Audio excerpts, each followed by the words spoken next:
seleção pra que zique, a diferença que vem de Deus.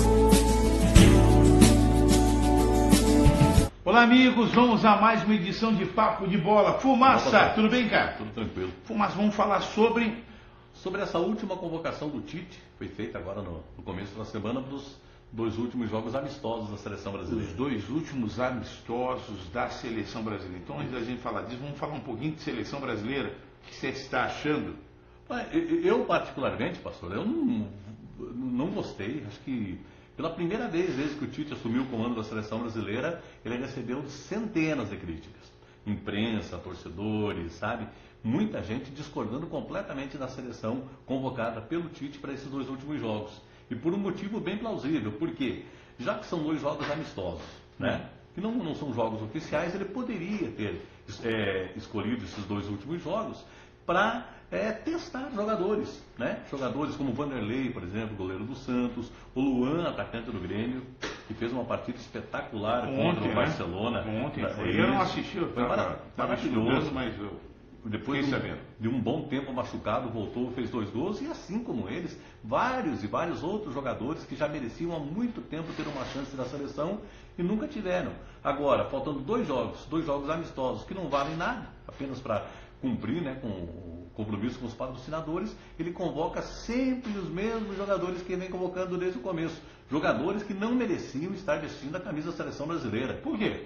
Porque estão muito mal no momento. Diego, do Flamengo, o Tyson, que joga no futebol da Rússia, sabe? Diego Souza, do Sport Recife, Rodrigo Caio, do São Paulo, vários jogadores que não mereciam hoje estar na Seleção Brasileira porque estão muito mal, um momento muito ruim, e mesmo assim o Tite mantém-se, sabe, convicto, convoca para toda a convocação, ele convoca sempre os mesmos jogadores e não dá chance para ninguém que não pertença àquele grupo que já está com ele. Os seus prediletos. Os chamada... amigos do rei.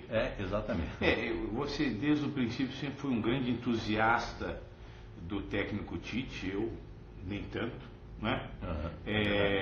Mas eu acho positivo isso, porque tanto os jogadores, por estarem em uma zona de conforto, né? Achando que a posição deles é intocável, garantida, né? Insubstituíveis. Isso é ruim, isso é negativo para qualquer instituição, e não diferente para a seleção brasileira, né? Mas o técnico se enquadra nisso também. Então, sim, ele é absoluto, não preciso de opinião de mais ninguém. Eu me recordo, assim que ele assumiu a seleção brasileira, de um gesto muito nobre, até aplaudido e registrado pelo nosso Papo de Bola, que ele consultou, se não todos, mas os principais técnicos brasileiros, o que eu achei não só um gesto inteligente, mas também de grande humildade, né? Então, de repente, ele agora também se acha intocável, insubstituível, né? Perfeito. Invicto. Isso é ruim, que reflete negativamente. E eu concordo contigo que era oportunidade de se fazer testes, né? Exatamente. E dar oportunidade a sangue novo, porque está cheio de gente aí com sangue nos olhos. Nossa. Querendo uma única oportunidade, uma única chance para provar que realmente merece vestir a camisa da seleção canarinha. E tem um detalhe, um estudo feito há uns 2 semanas atrás mostrou que existem hoje, jogando só na Europa, só na Europa, 1.132 jogadores brasileiros. Que isso? Só na Europa. Eu não imaginava isso. 1.132 jogadores brasileiros atuando só na Europa, sabe? Sem contar os que jogam na Ásia, jogam naqueles países, Israel, Emirados Árabes, tal, esses outros países. Só na Europa são mais de 1.100 jogadores. Quer dizer, e jogadores que estão jogando muita bola, sabe? Jogadores que fazem parte do primeiro time, do primeiro nível do futebol mundial. Por que não dar uma chance para esses jogadores, sabe? E já que esses que estão com ele desde o começo já foram testados, não precisam mais disso. Eles já mostraram o que podem fazer. Então, abrir a brecha, já que são 2 amistosos, 2 jogos que não valem nada, né? Abrir, né? Dar uma brecha para que outros jogadores que estão jogando mas muito bem na Europa pudessem ter uma chance de vestir a camisa da seleção brasileira, né? A esse respeito eu tenho uma posição que é bem provável que muita gente vai criticar.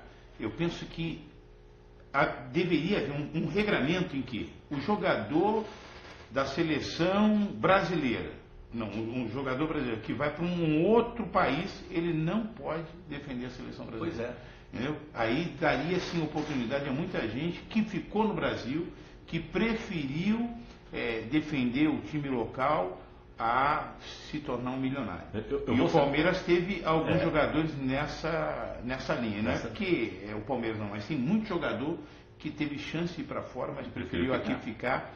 Então essas pessoas teriam sim melhor condição de vestir a camisa da seleção. Você está dentro disso que o senhor está falando, só para terminar. Dois exemplos eu cito. Na rodada do final de semana, um jogo em Portugal, o time do Rio Ave, que é um time médio de Portugal, entre os 22 jogadores tinha um português. O Rio Ave de Portugal tinha um português. E um time inglês, né, que é um time gigantesco da Inglaterra, que é o Manchester City, nenhum jogador inglês. É difícil. 2 jogadores ingleses apenas estavam no banco. Todos os outros 11 e os outros 10 que estavam no banco eram jogadores de diversos países, do Brasil, de tudo quanto é canto do mundo, menos inglês, menos jogador do país. Então, vem justamente dentro disso que o senhor está falando. Vamos pensar que eu estou querendo provocar, né, ou incitar os telespectadores a me chutar. É como um partido, tem um partido no país, aqui no Brasil, o Partido da Mulher, que não tem nenhuma mulher ali. Nenhuma mulher. Aí fica difícil, né? Inclusive os que comandam o partido são homens. São homens, né? Só fazer um registro final? Pô, demorou, eu até achei estranho, né? Você não ter falado. Responder uma pergunta uma pessoa que nos acompanha toda semana, o Alexandre Onofre. Alexandre Onofre mora ali em Colombo. Ele me perguntou durante a semana, e pediu para eu responder, eu vou responder agora. Qual foi o primeiro jogo da história entre seleções? Bacana. Qual foi o primeiro jogo da história entre seleções? Da minha cultura, o papo de bola da minha cultura. Da minha cultura. O primeiro jogo oficial entre duas seleções foi em 1870, junho de 1870, jogo disputado em Glasgow, na Escócia. Escócia e Inglaterra empataram em 0-0. Conforme os registros oficiais, portanto, né? Há 117 anos, 137 anos, não, 147 anos, né, porque 2017. Bom de memória, não muito bom de matemática. Não, matemática péssima. 147 anos atrás, portanto, foi o primeiro jogo oficial entre seleções, Escócia 0, Inglaterra 0, jogo realizado em Glasgow, na Escócia. Gente, espero que tenha gostado, forte abraço, até uma próxima. Até o próximo Papo de Bola. Tchau, tchau. Só teoria ou boa intenção, fazer de conta pra Deus não conta não. Tem que existir a fé e o compromisso.